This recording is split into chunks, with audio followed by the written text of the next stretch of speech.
m'appelle Betsabé. Aujourd'hui, peu de personnes connaissent leur histoire, leurs origines, et moi la première. J'ai décidé de commencer ce que j'appelle une grande aventure, comprendre les pierres de la ville de mon enfance. Ce podcast est le témoignage de mes diverses rencontres auprès de passionnés d'histoire et de professionnels qui nous transportent dans le passé. Et toutes ces histoires commencent par « Il était une fois, dis non ».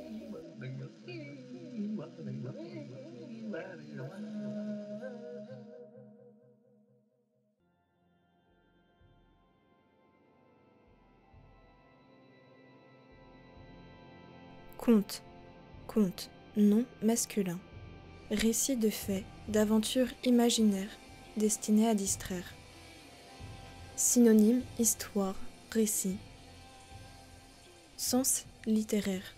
Histoire fausse et invraisemblable. Petite, on me racontait ces légendes. Les aventures de ces héros, de ces personnages.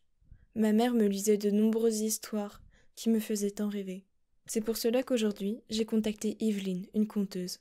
Elle compte pour son entourage, ses petits-enfants et aujourd'hui pour nous, car pour moi il est essentiel de continuer à raconter ces histoires, pour continuer à apprendre d'elles et à rêver.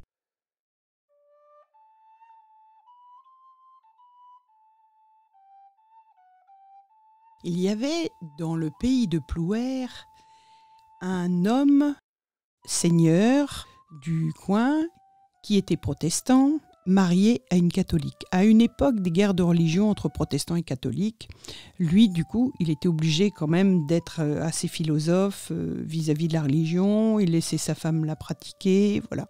Mais auparavant, lorsqu'ils sont tous arrivés, les protestants, ils ont mis à bas les églises, les chapelles et tout ça. Il fallait reconstruire. Et la femme du Seigneur avait une idée personnelle de piocher dans les caisses du Seigneur pour pouvoir faire les réparations et puis venir en aide aux miséreux qui vivaient dans le coin. Ce soir-là, elle avait projeté d'emmener une bourse pleine, une belle bourse bien pleine d'écus, jusque chez le prêtre du coin, et pour qu'il puisse réparer ses vitraux.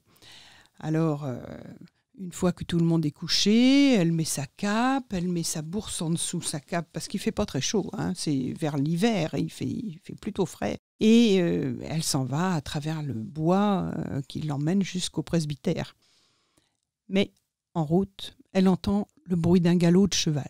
Alors elle se cache un peu, mais elle se rend compte que c'est son Seigneur qui est derrière elle et qui lui dit « Mais madame, qu'est-ce que vous faites là à cette heure-ci dans le bois ?» Eh bien, je m'en vais pour décorer l'autel de l'église parce que vous comprenez, dans les temps qui courent, on n'a pas trop le temps. On va pour recevoir la messe, mais on n'a pas le temps de décorer les autels ni rien. Et je me disais que pour leur faire plaisir, je pourrais bien me donner ce mal-là à cette heure-ci et demain matin, comme ça, la messe sera encore plus belle grâce aux fleurs que j'aurai mises. Le Seigneur la regarde de haut en bas. Elle lui dit « Qu'est-ce que vous cachez sous votre cape ?» Eh bien, ce sont les fleurs que j'emmène à l'autel. « Montrez-les-moi. »« Mais enfin, monseigneur, vous n'avez donc pas confiance en votre épouse ?»« Non, non, c'est parce que je vous connais bien. J'aimerais bien savoir ce qu'il y a là-dessous. » Alors elle fait une brève prière à Dieu. Elle lui dit « Mon Dieu, sauve-moi » parce qu'elle sait très bien que si il découvre ce qu'elle a sous sa cape, elle risque sa tête, d'accord, mais c'est toute la communauté qui risque gros aussi à ce niveau-là. Alors, elle sort un petit peu angoissée, un magnifique bouquet de roses. Et c'est depuis qu'on parle des roses de Plouer.